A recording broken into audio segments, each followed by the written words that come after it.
What we gonna do right now is go back, way back. Shake, give me your thing. Hey, come on, hey, come on, shake, come on, shake, give me your thing. Hey, big girls like to do the round, fat girls like to do the round. Fat girls, let me see you grind. Fat girls just doing their own thing right there with the fat thing. Fat girls just shaking them thighs. Fat girls don't make it count. Excuse me. Baby. What's up? I thought you was gonna start hanging out with the big girls again. What is all this trash? Fat girl, hit the ground, hit it up, and you hear that sound. Fat girl just looking so sweet. Fat girl don't make it deep. Fat girl just shake it, don't break. Big girl, let me see you do a spin. Let go, let me see you touch the ground. Shake it up, shake it up, back down. Drop me in the house, right now, right now. Work it, work it, work it, work it, big girl, big girl, big girl, big girl, big girl, big girl, big girl, big girl, big girl, big girls like to do the round. Fat girl, keep going, don't quit. Fat girl, just move the damn hip. Fat girl, get down, don't stop. Fat girl, wanna see the pop. Shake it, fat girl, shake it fast. Fat girl, nigga, wanna see that. Fat girl, bounce like a pro. Fat girl, go what you know. Fat girl, shake till you rip through what? Underwear, pets, hard part two. Lips and eyes, y'all know the game. Fat girl, don't have no shame. Shake that ass, bounce to the beat. Fat girl, shake it, jiggle like me. St. Louis, back to the top. Like I like to do the round. Work it, work it, work it, big girl, big girl, big girl, big girl, big girl, big girl,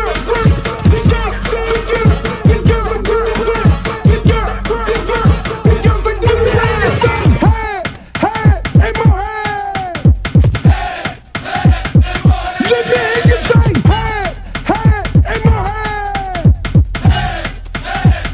Big girls like to do the round. Shake, work, shake, work, shake, work, shake, work, shake, shake, work, shake, shake, work, shake, work, shake, work, shake. To the ground, to the ground, to the ground, to the ground. I'm sick of this. Now I want to show y'all a real show with the big girls. Oh, fat girl, part 3. Can't hang with 100% beat. Fat girl know that happen, no quit. Fat girl run like you own it. Put your hands on your hips and grip it. That new Uncle Luke like it off the net. Fat girl bring the crew to top the ground. If not, I'ma pull the business down. Fat girl bounce hot, stop tripping. If you do, get chicken and hot bitch. With a life right, come to the night speed. I really shit get the day in the world G. Bounce fat girl, show the boy a shot. Let me see if the fat or not. Don't put fat girl, y'all like the ground. Let you out, let me see y'all do the rap.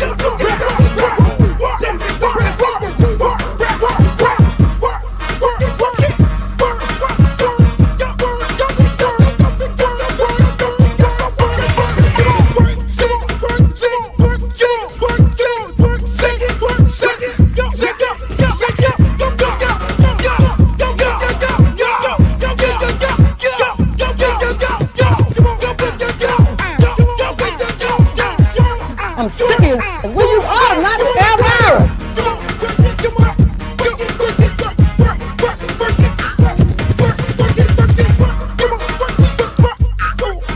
Oh, not the Britney Spears. Hey, how you doing? Big girl, big girl, big girl, big girl, big girl, big girl, big girl, big girl, big girl, big girl, big girl. Oh, but ain't the little leprechaun. Girl, your wings are so up. You look a mess. All about the big girls. What about the big girls? Big girl, work it, work it, work. Big girl, work it, work it, work. Big girl, you done suck all the fat off your ass.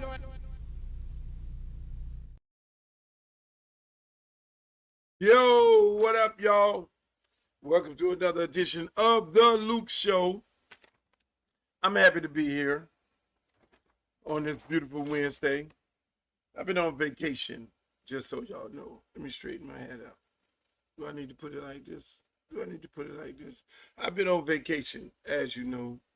It's summertime, so I don't normally do that many Uncle Luke podcasts. But being that you guys are here, and there's so much going on in this wide world of sports, politics, and entertainment, it is very important that I jump out here and we have us a good little time. So I am happy that you guys are able to have joined us. This is going to be a great damn. This is going to be a great 45 minutes of full-fledged entertainment. Hopefully, I'm not having any technical difficulties. It looks like I'm having some technical difficulties on my end, but for the most part, we're going to keep on going with this show here and let it happen and do what it do. But I'm happy you guys are here. You see my Luther Campbell Way back there, up there. You see my nice little backdrop. You know, a lot of people don't like my set. I like my set. I'm in the garage. I got a bunch of nostalgia. People have a tendency of liking to look at things going on a regular basis. People like to look at the background and see all these things in the background like, oh, and they zoom in and they look, and when you zoom in, you'll see a Warren Sapp Hall of Fame football. Then you'll see Mark Caesar game ball. You'll see Harlem Globetrotter on the other side. You'll see the Warriors of Liberty City right there. Then you'll see a nice little poster. Then you'll see the Book of Luke, and then my good friend Lenny Harris right there. And then you'll see me over here at the Phil Donahue show when I was like, yo, F y'all, fuck everybody. And then you'll see my other team, the Cowboys. I don't know. I think I left the Cowboys and went to the Dolphins. I don't know. But then you'll see some other stuff up there, you know, when my little team gave me some awards, and then you'll see some books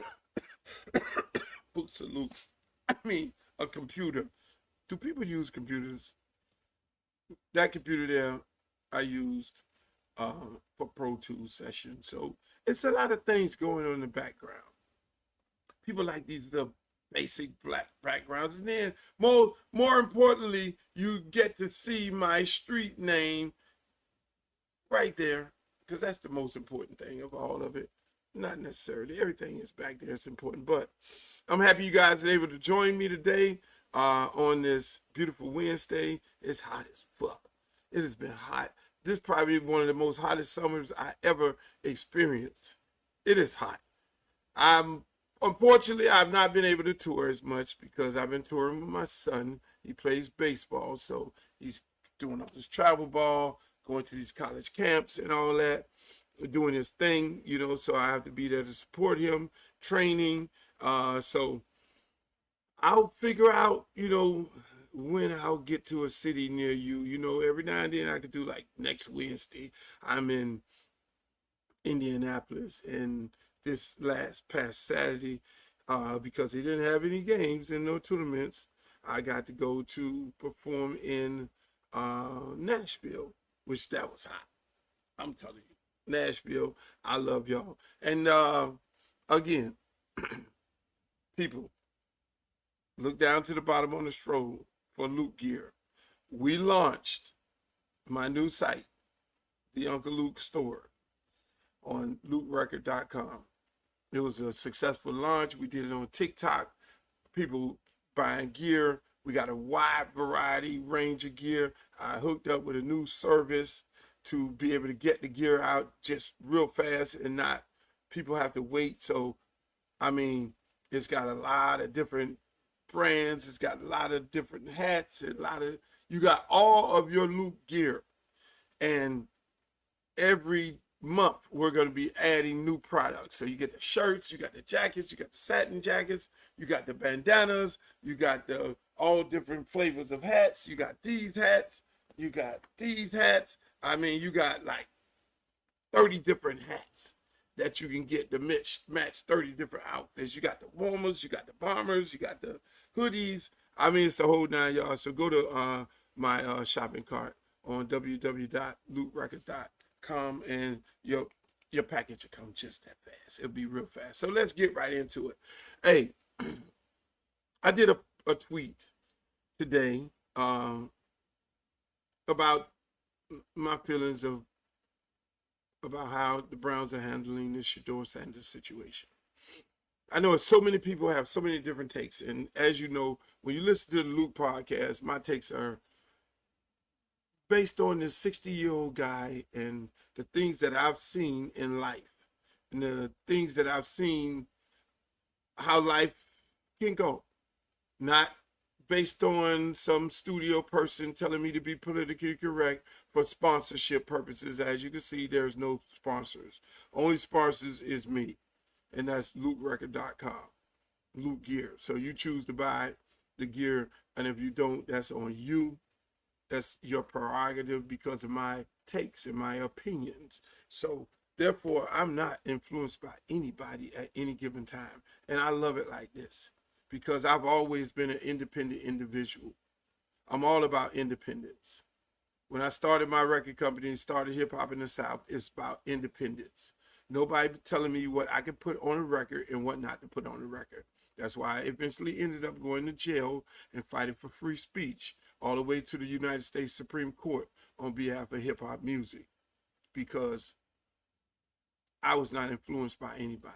Nobody can tell me what the fuck to say when I want to say it, how I want to say it. So just what you get on this podcast is basically the same thing of always how I live my life. Has it hurt me financially? Yes, it has. I could have made millions and millions and millions, maybe billions of dollars more if I'd have just played the game like everybody else. If I'd have just governed myself accordingly, if I'd have let them have their hands in all three of my four pockets. If I'd have played the game, if I'd have been the good boy, the nice boy, and just shut the fuck up and said what they wanted me to say when they wanted me to say it. And then eventually, when I do get out of line, like most of these celebrities that you've seen, whether it's Puff Daddy, Bill Cosby, the list goes on, the R. Kellys and all these people of the world, when they get out of line, the Kanye West, when you get out of line and you get woke and you then want to say how you really feel, then they put your ass back in your place. Either you get blackballed or you get thrown in jail. And that's what normally happens in this society today because it's all about control. Speaking of control, when you look at this Dora Sanders situation, it's about control. Fuck that. It ain't no conspiracy theory. There's no situation of whether they colluded. Yes, they did. In my opinion. Yes, they did. They knew exactly what they were doing. They knew exactly how they were handling this whole thing. I think I'm having technical difficulties right now with this because I'm not seeing certain things going on. Why is all this showing up? But hopefully you guys are here. Did they collude? Yes, they did, in my opinion. Major collusion. Major. Why did I say that? Why do you say that? You know, it's always speculations as to how things went. There's always speculations of how things went and how did it go on. How did this young man drop to number 5? How did he drop to number to go in the first round? Projections in going to the first round are based on analytics of each scout, each general manager, each director of player personnel saying, hey, this is where we have him on our board. So you don't mysteriously drop to number 5. That just don't happen. People just don't go out on a limb and say he's projected to go in the first round or the first 2 rounds and mysteriously drop to 5. No, they went to the Palm Beach meeting because the owners always have a Palm Beach meeting. They went down to the Palm Beach meeting and they set some rules and standards and they talked about salary cap and they talked about who they were going to draft and who they were not going to draft. And they're all 32 individuals with 32 presidents and 32 GMs and 32 coaches sat around the table and decided who they were going to draft in the draft, who they were going to pay more in free agency, and how they were going to be able to save money and the amount of money that they were going to make in the NFL. And that is why it is a good old boy system, and there will never be a black man sit in that room for the fear that that black man would do what? Go back and tell his people sit in that room because he's a billionaire. And nobody is going to be able to tell him what to do and how to do it and what to say, when to say it, because he wouldn't stand for the bullshit. But I'm pretty sure that we'll find some Uncle Tom brother to then fake like they're going to give him a team and say they're going to give him a team and then he'll have a team, and before you know it, he won't actually be owning. He'll be a front man like usual. So, with that said, Shedeur gets picked in the 5th round. That was an attempt to break him. So by picking him in the 5th round, going to a team that already has 3 or 4 quarterbacks, knowing that he's going to get lack of reps, and that's what I was saying. I was like, how are they going to rep him? Okay, yeah, in the off season, when the veterans are not there, when the vets are not there, you get to have opportunity to get some reps because it's you and the other guy who got drafted or some other unrestricted free agent. He gets reps then. Yeah. But then now when the veterans come in, where's the reps? Because at the end of the day, they're only going to allow you to practice a certain amount of time. That's what most people don't know. It's not like the practice that you take your son to. It's not like that. We're on the park where you go out there at 5:30 and the coaches could say to 8:30 and the lights cut on and they just continue practicing because they feel like they need to get more out of the practice. No. The NFLPA and the NFL owners are restricted to a certain time to practice. So they have to get off the field. Like the other day, the Browns had a 1-hour practice because of the heat index. When it gets so hot, you got to take the people off the field. So when you're in getting ready for season mode, the lack of opportunity for the 4th quarterback on the depth chart is slim to none. So Shedeur has to do what? He has to throw the ball to equipment managers and people in the stand and all kinds of people just to get reps. So when his name is possibly called, then he will be nice and warmed up and he won't be cold, because that's what the intent is, to have him make himself look bad. The attempt is for him to look bad. Practice is going on. You got the first, second quarterback, Kenny Pickett, Joe Flacco, Dylan Gabriel getting reps, and you're sitting over there throwing. Shedeur was supposed to be sitting over there doing like this, waiting and pouting and mad that he's not getting any reps. That was the intent, for him to act out, for him to get in his feelings and say, I ain't getting no reps. I ain't getting no opportunity. And so that is mostly the mindset of a football player on any level.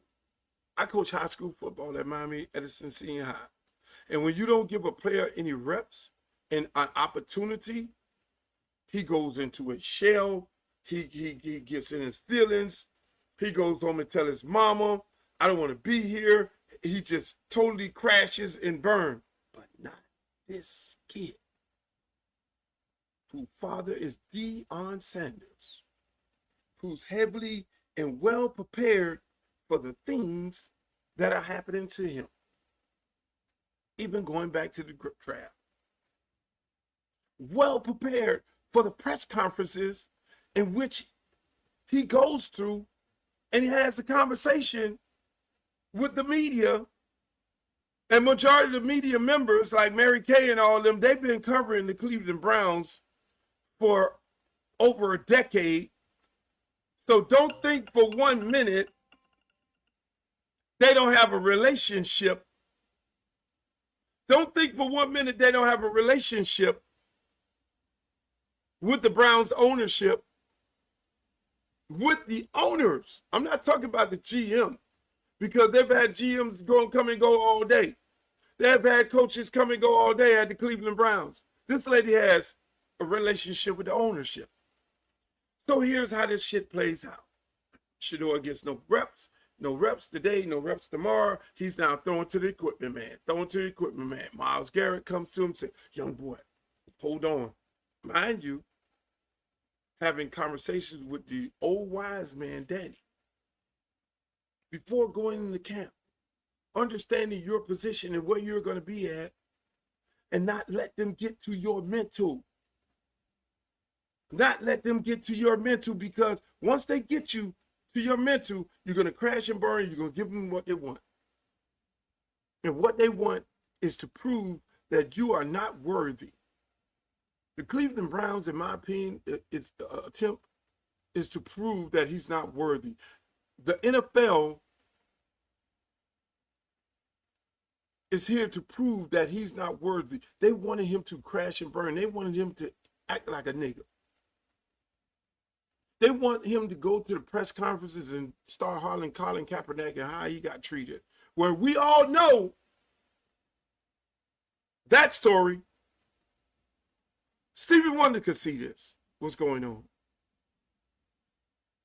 Stevie Wonder could see it. You're not going to hear what you're hearing right now on this podcast. You're not going to hear this on Shannon Sharp Show and Chad Ochocinco. You're not going to hear this there because they got sponsors. You're not going to hear this on the Pivot. They got sponsors. They depend on their sponsors. You're not going to hear this on my good friend Stephen A. Smith's show on First Take or any of one of them other shows because they'll get kicked off the air. NFL is too powerful. They will kick them clean off the air. They'll send a letter in to the president saying this motherfucker is calling us racist and y'all got to get this motherfucker off the air. He will be replaced tomorrow by another Negro. And that's how this shit works. So now let's lay this shit out. So Shador goes out there, throws the equipment managers and all this bullshit just to keep himself warm, ready to go as soon as they call his name, not knowing whether he's going to get his name called or not.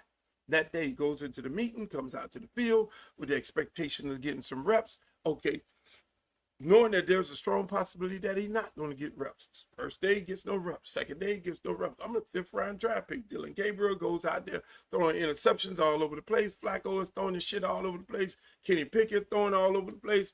Mind you, Shador is standing over there mentally tough. Mentally tough. Then the next day, what happens? He goes out there, he don't get no reps the next day. So then now he goes to the press conference because everybody now, he's keeping his psyche right. He's talking to the kids. He hanging out with the kids and signing autographs. Mind you, at the same time, this young man, jersey is the #1 jersey sold in the fucking NFL. Not just the Cleveland Browns, the entire NFL. The 5th round draft pick. So now what else goes on? So then now he goes to the press conference and then they bring out Mary Kay ass. Mary Kay, you go get it. You ask him some questions to incriminate himself. You ask him some questions, Mary Kay, to make this Negro let us know he's a Negro, to turn off all these Cleveland Brown fans who love him and want to see him be their quarterback and get an opportunity. Mary Kay, we need you to go hard. We need you to ask him some stupid shit like, how are you feeling that you don't get any reps, Shador? Mary, you know goddamn well you were poking at this man to try and get him to say some shit, to incriminate himself, to make him look like a nigga. You know that's what your intent was, Mary. Old ass writer, been writing for Cleveland Browns forever. You know that's what your intent was. Everybody in that room intent was to rattle him up so he could say like, yeah, that's fucked up. They ain't giving me no motherfucking reps. I came here to play. I came here to compete. I want to be the starter here, and I ain't getting no reps, and I don't know what the fuck is going on, and I'm disgruntled, and I'm mad as fuck, and I don't like this shit. If they don't like me, then they should trade me. That's what you wanted, Mary, and you did not get it. That young man played that shit so cool. Hey, look here, you know, it's not up to me. I'm here. I'm ready to go when it's time for me to get my number called. You know, I'm just grateful. I'm just blessed that Cleveland Browns gave me the opportunity. So many other people around this world that wish they had the opportunity that I have to be able to play for the Cleveland Browns. And I love just being here. I love being around the guys and all that. Mary Clay sitting up in that motherfucker tingling. Oh, shit. I can't get this nigga. Ownership is sitting in the back room looking at the camera and shit. God damn, Mary, you can't get him to act like a nigger. You can't get him to ruffle his fucking feather. You can't. Ask him another question, Mary. Text this bitch. Ask him another question. So, Shador, you really don't feel that you've been treated some kind of way, that you're not getting any reps and you're throwing equipment managers and you're pretty much left over there in the shit house with the shit eaters and all that, and you don't know? No, Mary, I'm just happy to be here. I'm having an opportunity. I'm having the time of my life, Mary. This is the most beautiful moment in the world. There are so many other people who wish they were in my position. I'm just grateful for the Browns to be able to have fucking interviewed me. God damn it. This motherfucking nigga know how to talk to people. We thought we was going to get his daddy out of him where he get the water jug and throw that shit on Mary Kay head. Bitch, you know what you trying to do. That didn't happen. So all the pundits on the TV and shit, all these racist motherfuckers sitting up there like, oh, Shadora's not this and sure is not that and all that. Then here comes the big press conference with his dad, whether or not he's going to coach at Colorado or not. Mind you, all this time I'm talking to Dad, and I did not know Dad was sick. He kept that shit from me. Dion, you kept that shit from me. Me and you had several conversations over the last couple of weeks. One day I talked to you, you had the raspy voice, and I thought you had the flu because I had the flu at the same time. And you didn't say nothing to me. You be keeping shit from me, Prime. I know you like me tough. We ain't gonna say, oh yeah, man, I'm sick. So we all finds out. Coach Prime has a press conference and then he talks about his situation, and I thank God for him. I love Prime. That's my brother. I love him to death. I pray for him every day of his health, and I'm happy that God has made him healthy because he is a vessel. Prime is a vessel. Don't get me to start preaching, because the things that he's doing and the inspiration and the things that he's doing to this world, to the world, not just the United States, not just for African Americans. His faith in God and Jesus Christ is second to none, and showing people that through faith you can overcome anything, and it's all ordained by God himself. This man is going through so much in this past year. It is amazing. 8 toes, intestines cut out, got a bag. Come on, man. Son's getting treated like shit by the league, blackball. So he goes out there and have this big press conference, prime time. And he reveals his illness with his doctor at the side, tells the world that he's going to coach. And then he says something very important. I didn't tell my kids because I didn't want them to worry. Shador called me up on the FaceTime, Dad, what's going on? What's going on with you? And then he told Shador, which I've never heard Prime tell or feel, he had to tell his son at that moment because he knows what his son is going through. And it's bigger than him. It's about his sons. And he had to tell his son at that moment, no, I'm just in here alive. I'm just in here get my feet checked on. He did not want to alarm him or to concern him about him getting this major surgery, this cancerous surgery that could potentially cost him his life. He was more concerned about his sons keeping down the path, because distracting him at that moment with his illness would have tore that kid up. They would have had him, because he wouldn't have been able to function, knowing that his dad is getting ready to have a major surgery that that could potentially cost his life. Prime said in his interview, he said, man, I'm looking at Google and everything that Google said is you're going to die. So this man was thinking he was facing death, but did not have a conversation with his kids because he knew the task was greater for his kids than himself. sacrificing himself. That is a God-sent vessel. What does Shador go do the next day? Go 9 for 9. He goes 9 for fucking 9. They give him his opportunity with the second team or third team. He goes 9 for 9. So, 2 or 1 touchdown with nobody threw touchdowns, no interceptions or none of that. So ownership gets mad. Here we go. This motherfucker just went out there.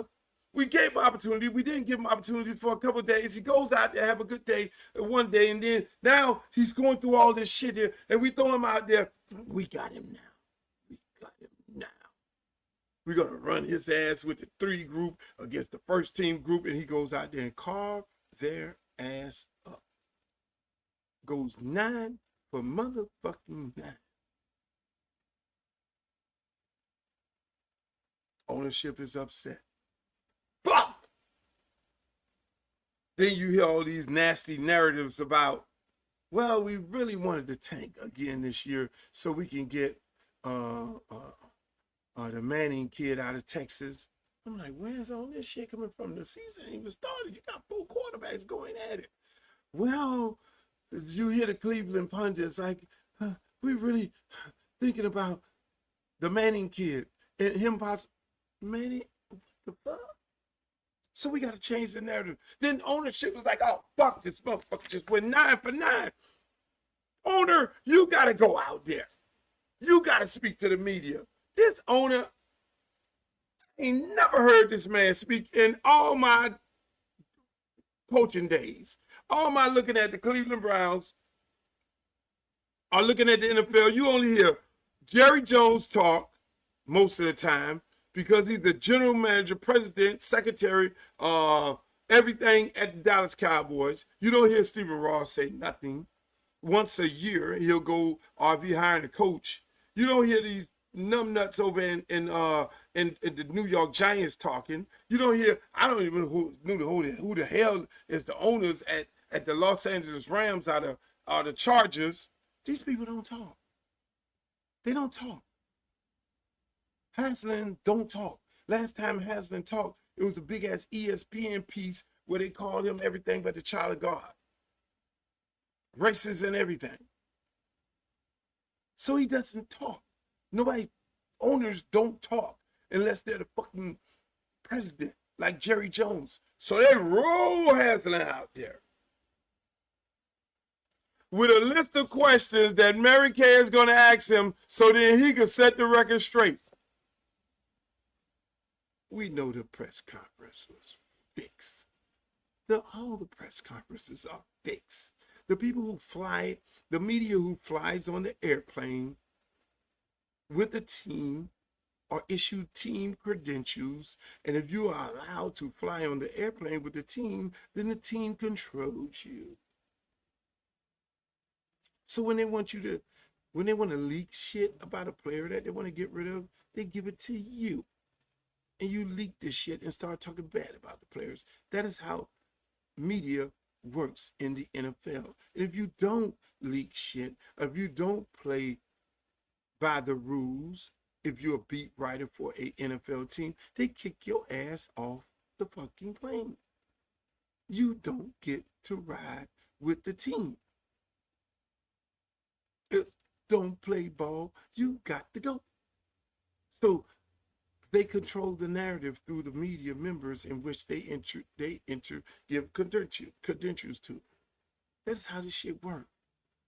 So when I say Mary Kay and all these motherfuckers that are media credentialed members of these teams, they work for the fucking team.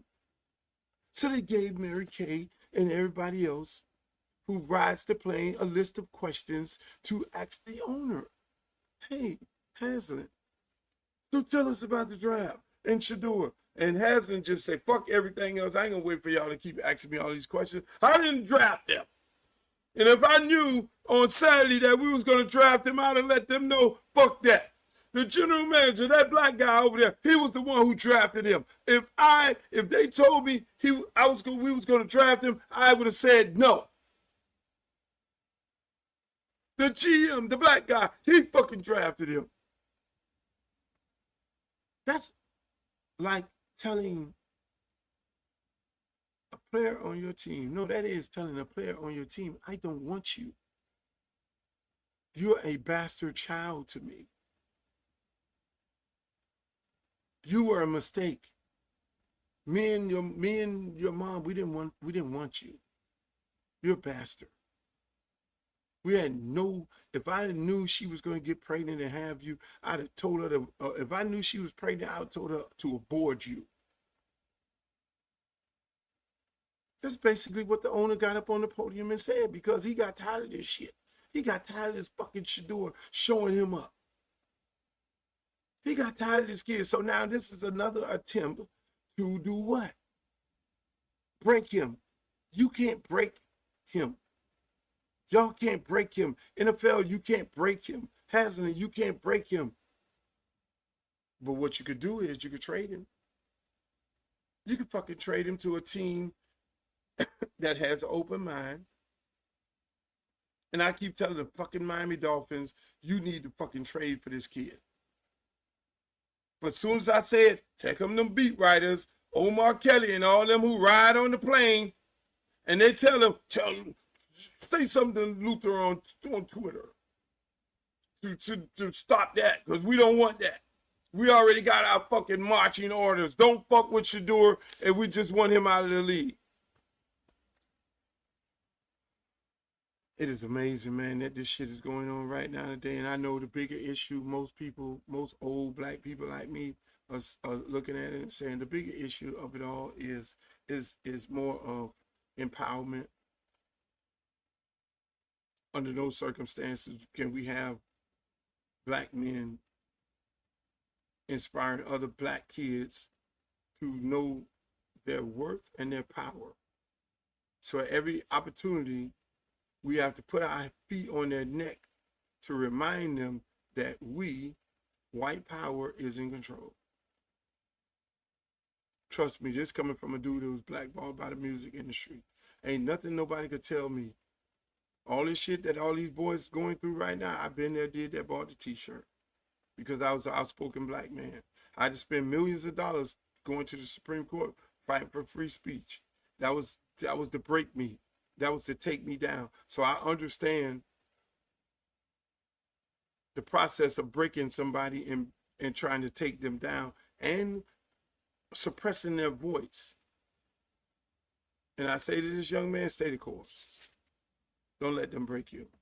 Stay the fucking course. You keep doing that. Angel Reese, another young lady that people don't like. RG3 goes out there, and I tried to defend him before.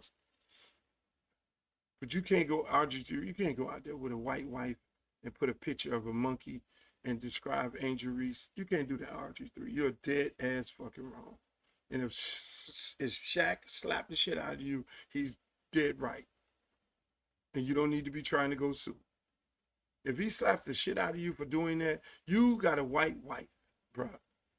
That is what white people do to black people in racist times. You're not white, RG3. You're black. When you look in the mirror, you might not have some in the house, but you're black. You're not white. Your wife is white. We expect that kind of shit happens from white racist people, where they send pictures of black people with monkey pictures and shit. You don't know your history, son? You're dead ass fucking wrong for that. And I'm not a fan of Ryan Clark. I'm not a fan of Ryan Clark. I'm not defending him in this fight. But what I'm saying, that shit you did was wrong. I don't do Ryan Clark. It's a whole other movie there. But don't do shit like that. The girl is 23 years old. She's trying to find herself through fashion, clothes, who to date. She got to play the game. She's being attacked by refs. She's been attacked by fans. She's getting hate mail and shit. This girl is it seems like she's going about it by herself. Thank God she got a person like Shaq in her life to be able to, to be the muscle around her. Like, I just like, I feel so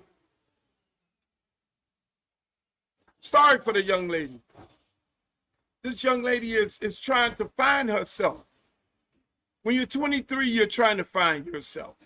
You're trying to find what type of clothes you like to put on, what your look is going to be, what your, how you going to, you know, dating guys, what type of guy you like.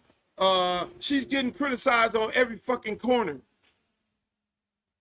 How she plays the game, how she excels in the game, because she got to get better every moment. She's posting like young people post, and people are going after her posts. I mean, for God's sake. Some of you motherfuckers, they need to just take off of social media because you're worthless.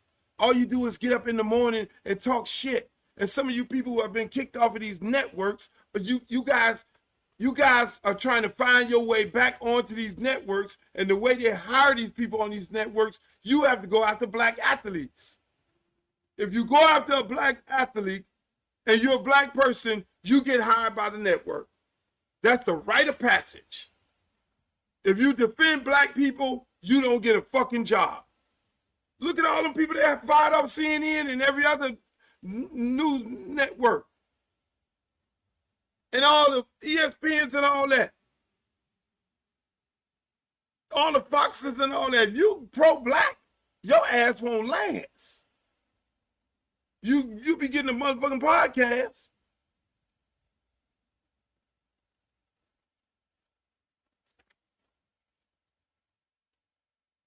I'm not touching the Teddy Bridgewater situation. For more reasons than one. But I urge everyone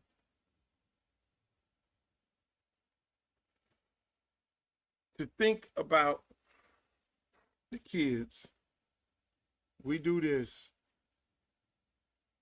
for free. In the state of Florida, you get 13 cents a day to be a high school football coach.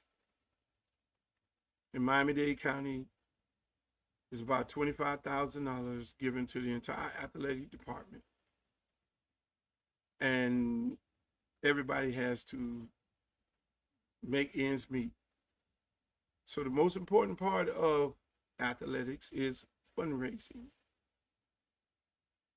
It's about fundraising. And there comes a large part of times, and I would say this, a lot of these rules need to change, especially in Miami-Dade County, especially in the state of Florida. When you did school choice, you eliminated going to a home school. Going to a home school, you had to go to that home school, and that was right around the corner from your house. You walked to school. Remember when we used to walk to school? And if you did get on the bus came from the furthest point of your school, of your area in which you were in. And that's how it worked. You had to go to your home school. When they took that out, now kids could come from 12 miles, 20 miles, 30 miles, 50 miles away to go to the school of their choice, because that's what they call it, school choice. So now, mind you, a kid comes from a school, he comes to go to school 30 miles away, and he has to get home from practice. Something happens to his mother's car. She's a single parent. She's trying to make ends meet. She has 8 kids in the house. And her son wanted to go play at this program to put him in a better position to be able to get himself a scholarship and hopefully go on to college and do some great things, getting a great education, and possibly getting a shot to go in the NFL to be able to take care of his mother so she doesn't have to work 2 or 3 jobs like that and drive around in dilapidated cars with recap tires. So now this young man needs to get home. What's the coach supposed to do? These rules say you can't pay for Uber. These rules say you can't get him an Uber to get him home. I'll give you another scenario. You come home, come from a game is 7 o'clock at night. We travel down to Homestead. Homestead's an hour, 2 hours away. Now you get off the bus, or you go play Key West, and you got to get 3 hours back, and now you're getting home at 11, 12 o'clock at night from a football game. Kids are sitting out there, parents come and get the kids, and then there's a few parents that don't come get them because some of the parents face substance abuse. And they're in the club, partying their ass off. And the kid is sitting there calling mom and dad and whoever it is to come pick them up, and they're sitting out there in the corner in a blighted community across the street from the projects. Technically, we can't give them a ride. We can't pay for the ride. We can't put them in our car. So what happens to the kid? Do we drive off, go to our house because our nanny is leaving and she has to go home to her parents and our son is sitting up there at the house? So we got to make a hard decision. Do we leave this kid right there when it's so easy that we can call an Uber for that kid? But according to the state of Florida rules, you got to leave that kid right there. And you got to pray to God on your way home that nothing happens to that kid in that tough neighborhood. Or just played the rival football team and just beat them and their kids riding by throwing shit. These are the things that we face. Miami-Dade County, the only county in the state of Florida where a high school head coach has to be a teacher. That's a dinosaur rule. That shit needs to be changed. Only sport, football. You need to raise money. Football is always in the black. The money that's generated through football, because everybody's like, how do you put all these people in the stands and they don't have any money? Well, that money doesn't go directly to football. Football money goes to service all the other sports. Girls flag, where few people show up. Track, where few people show up. Baseball, where no people show up. Softball, where no, you got to buy buses and shit for that. You got to pay for security for that. Football pays for all that.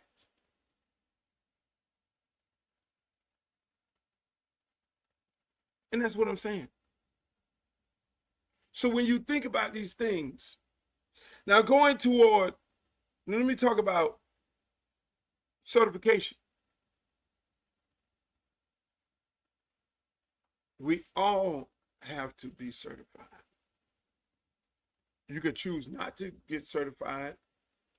That's your prerogative. But I would advise anybody and everybody to go and get certified. And here's the reason why. You learn a lot about the rules. I never knew that I can't touch a kid that is facing a condition on the ground. I have to call the trainer. My initial reaction would be to go and console that kid, roll him over. If you are taught in certification that if you roll him over and something happened to him, you become liable. I never knew what a concussion was when two kids bang and boom, and the symptoms of it, the first symptoms of it, where he takes a knee. We always taught to get the fuck up and let's go and hit again. But when you are taught in certification that if he takes a knee, then that's a mild concussion, you need to stop and you need to take him off the field and get to the trainer. Other than that, if you continue, you are liable. I never knew that there was a heat index. When I played football, there was no such thing as heat. There was no such thing as water. You go get some water, that showed you was a coward and you probably was kicked off the team and put on the bench. But no, not now, because so many other kids have died because of lack of water. And so many, and now rules are set that if the heat index is at a certain level, you got to then take these kids off the field. You learn that through certification. People could choose to do it or not, but I advise people to do it. And here's the kicker.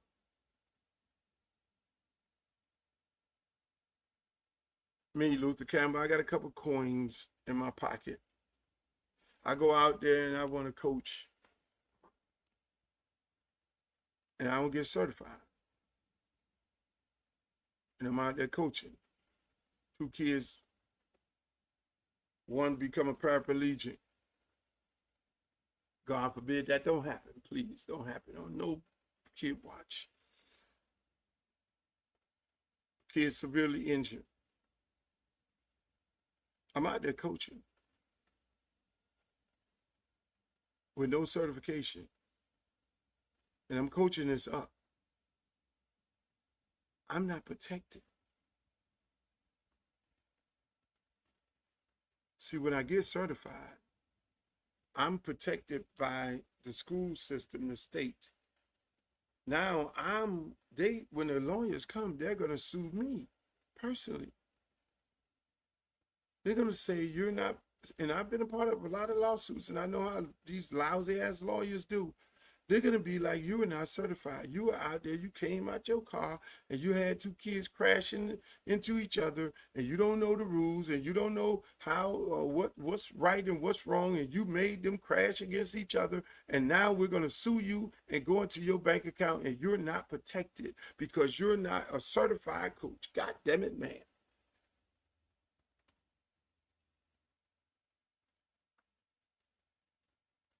Now you're sitting up in the court of law with your lawyer, and your lawyer looking at you like, well, we might have to settle. You might have to get his kid and his parent $10 million. You have no case. You are not supposed to be out there. You did not get certified. So the protection that every other coach may have from the state and the district, because now if a guy gets sued, they got to sue the district, because that guy works for the district. See what I'm saying? They don't sue the McDonald's worker who they found some glass in a burger and the shit went down somebody's throat. They sue McDonald's. The worker had nothing to do with it. The worker just putting the patties on the fucking grill that was already pre-made. So I urge all these young men, for your protection, get certified, because you become liable personally. And any advisor around you should tell you that. Hey.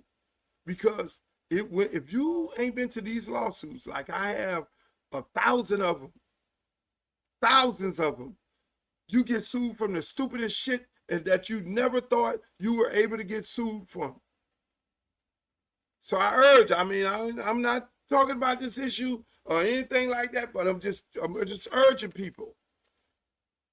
If you were going to go out there and volunteer, go out there, just err on the side of caution. What the fuck is Elon Musk? What y'all did with him? That motherfucker won't let me get a premium package on Twitter. So I can have long texts and shit. Or I can simulcast. They fucking cut me off on there. Shouts out to Elon Musk. This motherfucker want to make robots everywhere. He want to get rid of the sonic worker and have a robot bring the goddamn, instead of some little kid who going to high school trying to make a couple of dollars, he want to replace the little kid now with a goddamn robot. I'm telling y'all better fight against these robots, because the robots are here to take your job. The computer took your job. Now this asshole want the robot to take your job. And when this asshole get all these robots in here, you see he tried to take over the world using Donald Trump. That didn't work. Trump was like, oh, hell no, you want some bullshit. I already see what you're doing. At least Trump got smart enough to know that, hey, no, motherfucker, we need gas cars too. You want to just hijack the whole shit and have your motherfucking cars. You want to monopolize the system. So now let's bring the robots. And then it'd be like that goddamn Will Smith movie. Y'all better go look at the Will Smith movie. That's Elon Musk. where the robots turned on the people. The motherfuckers bigger, stronger, and faster than us. They got a whole other set of robots sitting in the back where you niggas get out of hand. We send these robots to put y'all ass in check. Don't let the robot. I might have to run for Congress. I'm fighting against these goddamn robots. I might have to run for Congress. I see right now, that's why I might have to go at. Governor ain't going to get it because I need to be in the federal government. They keep telling me I'm torn between what I'm going to run for, Congress or governor, Congress or governor, Congress or governor. One of the two. I'm going to run for one of the two, goddammit. Buckle your seatbelts up. Everybody keep asking me about the Trump party I went to. Look, went to the Trump party. Here's an interview from 100 years ago about Luther Campbell going to the Trump party. He went to the Trump party. Oh my God. What happened, Luther? Did you see Jeffrey Epstein? No, I don't know the fucking Jeffrey Epstein. Did you see little girls running around the Trump party? Tell us, Luther. You could be the guy who get Donald. No, I did not see any little fucking girls running around a party. It was a party going on and the man was hosting and he was like, hey, Luke, you and Mike Tyson and Eddie Murphy, here's my golf course, here's my this and there. He's showing us around the house. Did they have women? Yeah, they had the girls from the pageant. The women from the pageant. Did they look beautiful? Fucking right. Did I ask them, what's your ID? How old are you from the pageant? No, they were going around the house. It was like, damn, that bitch fine as fuck. Ooh, shit. She looked absolutely beautiful. Fuck. Partying and the party happens and the music going on and I'm like, oh, this is my time to leave. See, I know when to leave. That's it. So stop fucking speculating and all that. And if I did see something, which I did not see nothing, you don't go to people party and tell.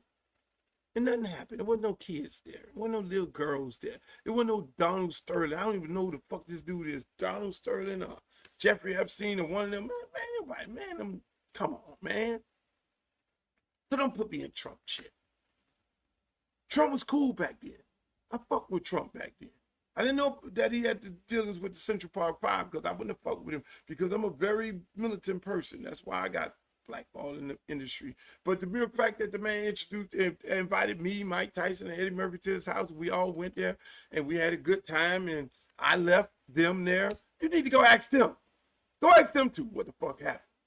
Because I left them. I didn't see nothing. Trump is a cool dude. Now, what he's turned into right now, that guy, I don't know. I'm pretty sure he's doing it for political purposes. That's why one day he's doing some good shit. The next day he's doing some crazy shit. I don't think he's really in control. I think there's somebody else in control. But that's a whole nother story for a whole nother show. Thank you, ladies and gentlemen. I enjoyed it. I enjoyed coming back on, coming off vacation. The Luke Show will continue Mondays, Wednesday, and Friday right here on this network. Elon Musk kicked me off of X, so it won't be simulcast over there. You can find me on my YouTube channel. You can also find me, Uncle Luke TV, on my YouTube channel. You can also find it on Facebook, on all my Facebook pages, Uncle Luke, the Facebook page. But also like, share, and subscribe. If you have any comments, put your comments in the comment. But then for the most part, ladies and gentlemen, I want you to know this. I just launched my new website for all my merchandise. Go get your merch. I mean, it's hot.